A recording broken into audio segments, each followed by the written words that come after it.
Da har vi kommet til et skille. Du har vanlig rute oppover der. Og så har du ekstra utsikt bortover der. Går du den veien, så må du være forsiktig når det regner, for da kan det være glatt på bergene. Så det er fint å sitte opp sånne plansjer som de har gjort. Uansett hvor sakte du går, så knuser du alle som ligger på sofaen. Så det er ikke om å gjøre å være raskest og best, og gå fortest og løpe løypene, men å begynne rolig, og så kan du heller øke ditt eget tempo.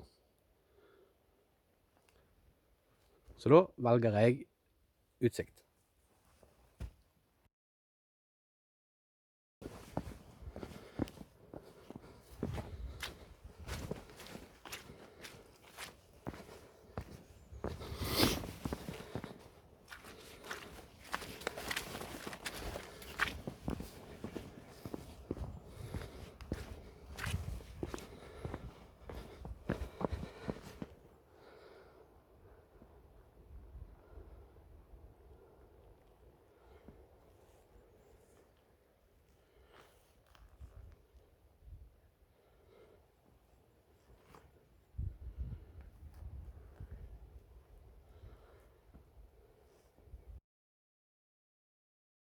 Som dere ser, så er det sånne blå markører, både steiner og på trær. De har vært veldig flinke å merke løypene. Så de har gjort en god jobb, de som har gjort det. Og så har dere sett langs løypen, så har de vært veldig flinke å ligge ut i overganger der det har vært veldig sumpete. Sånne småting, sånn som der. Lagt ut steiner. Så de har gjort en ufattelig god jobb, de som har lagd disse rutene her. Så det er honnør til de. Da skal jeg prøve å komme meg opp på det utsiktspunktet der så i lende. Jeg vet ikke om jeg kommer meg opp der, eller til punktet vi er der, men jeg prøver. Ellers så skal vi ut der etterpå. Se på utsikten.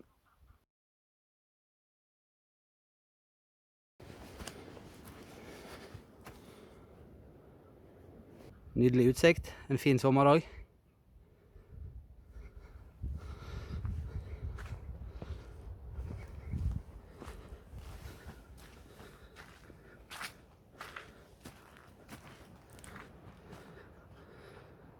Sitte her og nyte været.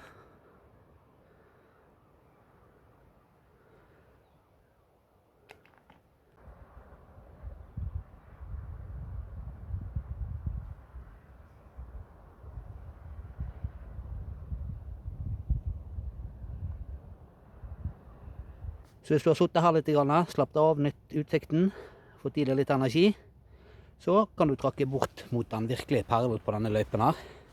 Og da trakker vi denne veien her.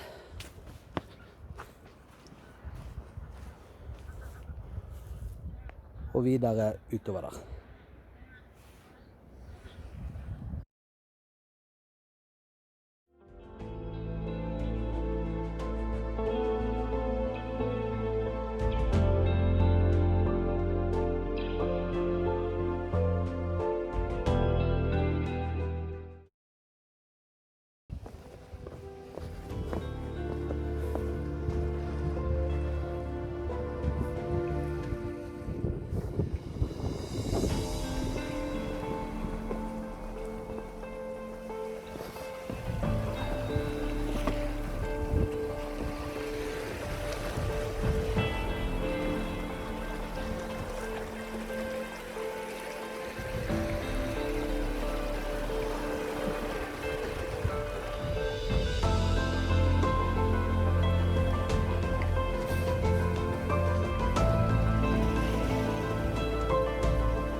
her møtes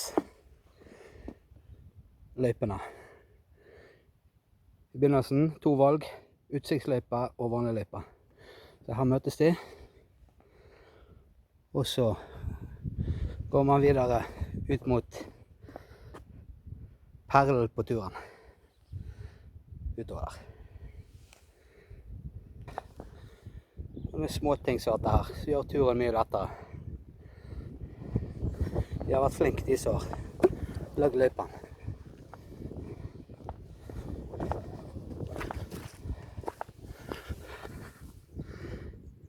De har lagt ut stein for at ikke du skal trakke i myr.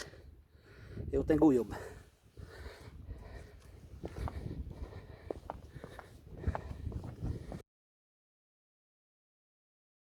Og her er Perlen på turen. Fantastisk fin plass.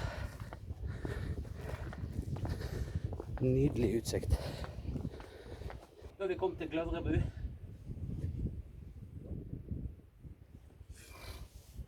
Her er altså Perlen på hele turen, Gløvrebu. Det er muligheter å grille, sitte seg ned og slappe av, lage mat, kose seg. Men les reglene, husk å rydde opp etter dere, og vis respekt for andre på turen. Da skal vi bort i sprekken der borte, og gå gjennom en trang sprekk, se om jeg klarer å filme samtidig.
Når du har sittet her og nytt tilværelsen en stund, så kan du bevege deg videre bortover der. Der er da neste kuriositet på turen. Det er en sprekk inn i fjellet som går tvers igjennom til andre siden. Den er litt trang, så der får du testet klaustrofobien din. Så da stikker vi bort og så prøver vi. Da står vi med sprekken i fjellet. Ikke så voldsomt langt vekke fra Perlen, som jeg kaller det. Og her går det an å gå igjennom. Vi ser det lille lysglemt i enden her. Så der prøver vi oss nå. Vær forsiktig, spesielt når det regner. Nå er det glatt her. Holder dere fast. Her får dere teste klausen deres. Nå skal vi helt i hinanden.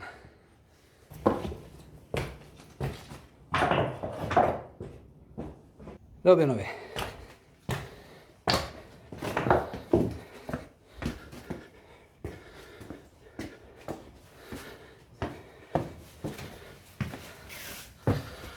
Det begynner å bli litt trangt.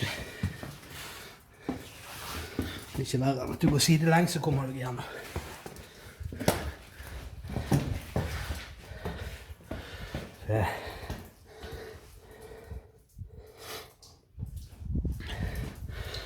Så her har de vært igjen flink og lagt ut steiner så ikke blir klissblaut når du går. Her renner det litt vatten.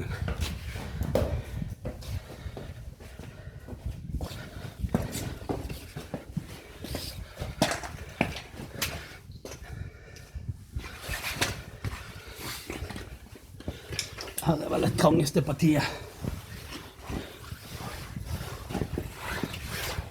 For en fullvoksen.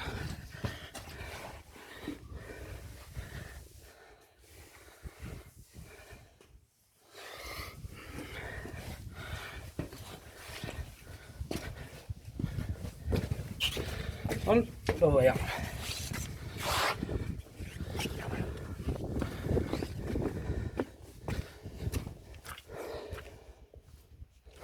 Sånn, ute på en siden.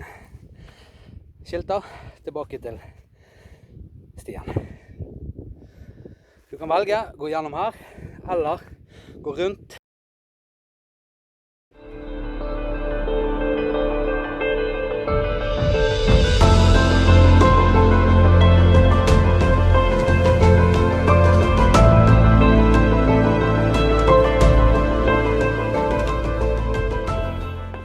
Igjen, småting som dette her. Bygd trinn. All honnør til de som har bygd denne løypen her. Du skal i teorien da, med litt dårlig form, klare å kunne gå denne løypen her. Går du gjennom sprekken og ikke er redd for det, og er litt dårlig til beins, så er det ingen problem. Dette her er vel det, hva skal vi si, vanskeligste på løypen. Og her bør man også være forsiktig når det er glatt, regner. Da kan man dette. Prøver vi oss her.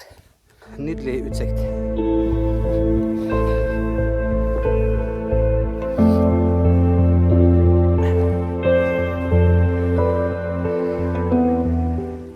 Da skal vi bort der. Det er greit at jeg filmer når jeg går forbi? Er det greit at jeg filmer når jeg går forbi? Takk.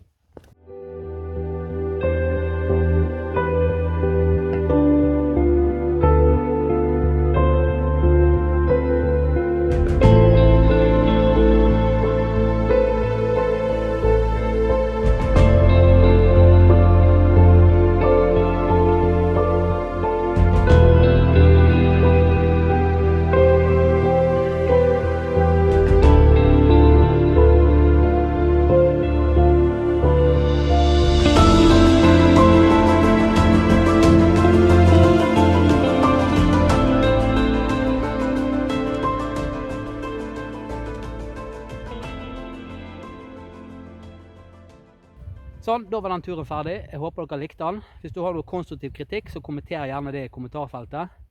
Delvis grunnen for at jeg gjorde dette her, eller kom på ideen, det er litt fordi at jeg ønsker å utfordre meg selv på noe nytt hele tiden. Gå tur, det går greit. Hva kan vi gjøre i tillegg? Og så en annen ting, det var at det finnes folk der ute som ikke har mulighet til å gå tur i mark. Så da tenkte jeg at hvis jeg lager en video som gir det inntrykket vi får når vi går tur, så kan det på en måte gi de noe av det de ikke har muligheten til å få via oss. Så da takker jeg for meg. Igjen håper dere likte videoen. Det kommer flere, så abonner hvis du vil, og trykk på bjellen, da får du et varsel neste gang jeg laster opp en video. Så da snakkes vi. Ha en fin helg.